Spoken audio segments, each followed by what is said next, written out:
Claire, good to see you. Now, how do you advise people to set financial goals? How do you go about it?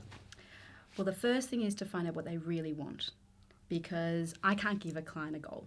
Yeah. They have to really want it. And once we understand what money is the means to the end, then we can work backwards as to how do we get there. Right. So really understanding what's the most important thing to them. Is it a family holiday next year? Is it paying down the mortgage faster? Is it retiring early? Really exciting things, and then we can set goals to get there. Right. And it is so exciting to set a goal. It's a dream. It's fantastic. But then sticking to the program is really hard to get there. What are the tips to make sure you reach the end, that you don't get bored along the way or get a bit wayward? Well, I love chocolate and I can't have it in the house.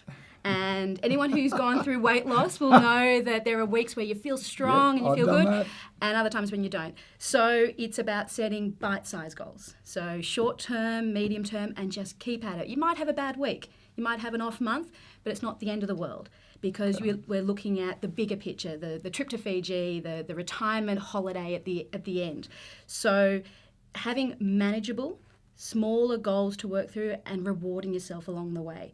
So when I like that bit. Oh yeah. So when I sit with clients, I say, okay, once a month we're tracking it, and have a bottle of wine sitting there waiting for you after you've done your tracking. You've agreed as a couple that yep, we're on track, and we're a bit soft on that one, but we can do better next month. Then enjoy your bottle of wine. So you should review it every month. Review your financial goals every month. If you're starting out, it's like weight loss. Check regularly. So not every day, but maybe once a week at the beginning until you get into good habits. Okay. So what are your top tips on actually setting a goal? Well, I'm never going to go on a paleo diet, so be realistic. If it's the first time you've done this, set it so that it's a stretch, but it's not Everest. Yeah. Right. So having it so that it's a stretch, it's a little bit harder, but you can see that you can do it. The second thing is tell everyone.